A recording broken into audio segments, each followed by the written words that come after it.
Silchar news 24 এ আপনাদেরকে স্বাগতম জানাই। আজ হলো 31 মে রবিবার। আজকের কয়েকটি বিশেষ গুরুত্বপূর্ণ খবর নিয়ে আসলাম। আজকের প্রথম খবরটি হলো ফেসবুক, হোয়াটসঅ্যাপ, ইনস্টাগ্রাম ব্যবহারকারীদের জন্য এসেছে একটি জরুরি খবর। এবার থেকে ফেসবুক, ইনস্টাগ্রাম চালানোর জন্য রিচার্জ করতে হবে 383 টাকা এবং হোয়াটসঅ্যাপ চালানোর জন্য রিচার্জ করতে হবে 287 টাকা বলে ইতিমধ্যে মেটার তরফ থেকে লঞ্চ করা হয়েছে পেইড সাবস্ক্রিপশন বলে খবর এসেছে।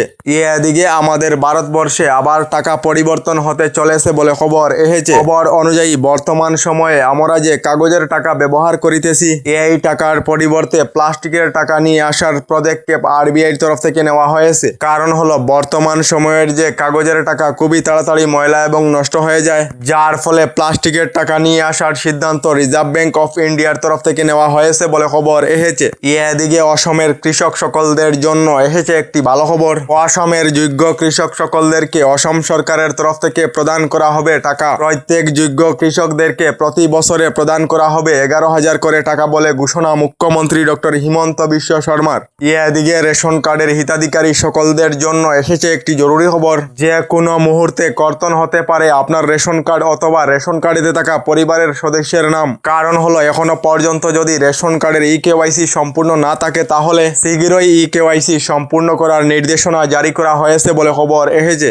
এদিকে রাজ্যের সাধারণ মানুষের জন্য এসেছে একটি ভালো খবর। এবার আপনারা পাবেন 2টি রেশন কার্ডের সুবিধা। এছাড়াও 1 টাকাও খরচ না করে পাওয়া যাবে ডাল, চিনি, লবণ ও তেল। এবং পরিবার বড় হলে 2টি রেশন কার্ডের জন্য আবেদন করিতে পারিবেন। রাজ্যের গরিব ও মধ্যবিত্ত পরিবারের স্বার্থে এই নতুন উদ্যোগের কথা ঘোষণা করেছেন অসমের মুখ্যমন্ত্রী ডক্টর হিমন্ত বিশ্ব শর্মা বলে খবর এসেছে। এদিকে শ্বশুর বাড়ি থেকে ফেরার পথে নিলামবাজারের গুড়ামারা গ্রামে এক পুকুরে পড়ে গেল ব্রেজা গাড়ি। গাড়িতে মোট 3 জন ছিলেন। স্থানীয় মানুষের তৎপরতায় অল্পের জন্য রক্ষা পেল 3 জনের প্রাণ বলে খবর এসেছে। এদিকে আবার সাধারণ মানুষের রান্নাঘরেতে চাপ। বর্তমান সময়ে ডিজেল, পেট্রোল, এলপিজি গ্যাস সহ বিভিন্ন খাদ্য সামগ্রীর দাম বৃদ্ধি হওয়ার ফলে দেশ জুড়ে হাহাকার রয়েছে। এর মধ্যে আবার ডিম প্রতি প্লেটেতে 6 টাকা করে বৃদ্ধি করা হয়েছে এবং ব্রয়লার মুরগির দাম প্রতি কেজিতে 20 টাকা করে বৃদ্ধি হয়েছে বলে খবর এসেছে। এদিকে হিমন্ত বিশ্ব শর্মা 3-0 মন্ত্রিসভা গঠনের পূর্বে নতুন দিল্লিতে প্রধানমন্ত্রী নরেন্দ্র মোদীর সঙ্গে সাক্ষাৎ করলেন অসমের মুখ্যমন্ত্রী ডক্টর হিমন্ত বিশ্ব শর্মা। শীঘ্রই অসমে মন্ত্রিসভার সম্প্রসারণ হতে পারে বলে খবর এসেছে।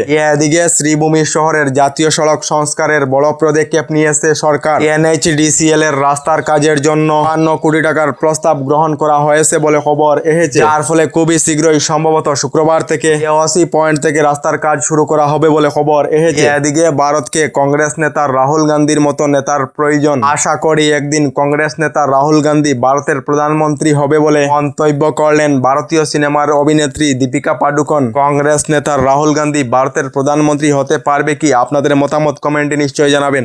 এদিকে অরুণোদয় 3.0 প্রকল্পে 9,000 টাকার চেক বিতরণ করলেন বড়খলা সমষ্টির নবনির্বাচিত বিধায়ক কিশোর নাথ। অসম সরকারের জনকল্যাণমূলক প্রকল্প অরুণোদয় 3 প্রকল্পের আওতায় বড়খলা সমষ্টির উপভোক্তাদের হাতে 9,000 টাকার চেক বিতরণ করলেন বিধায়ক কিশোর নাথ বলে খবর এসেছে। এদিকে অরুণোদয় প্রকল্পের ফলে কম করেছে ঘরোয়া হিংসা। রাষ্ট্রীয় পরিবার স্বাস্থ্য সমীক্ষা 6 এর তথ্য অনুসারে অসমেতে ঘরোয়া হিংসা প্রায় 16% কমেছে বলে সামাজিক মাধ্যমে জানিয়েছেন মুখ্যমন্ত্রী ডক্টর হিমন্ত বিশ্ব শর্মা। আপনারা অরুণোদয় প্রকল্পের আওতায় রয়েছেন নাকি? কমেন্টে নিশ্চয়ই জানাবেন। এদিকে এখনো পর্যন্ত সরকারি গড় লাভ না করা সকলদের জন্য এসেছে একটি ভালো খবর।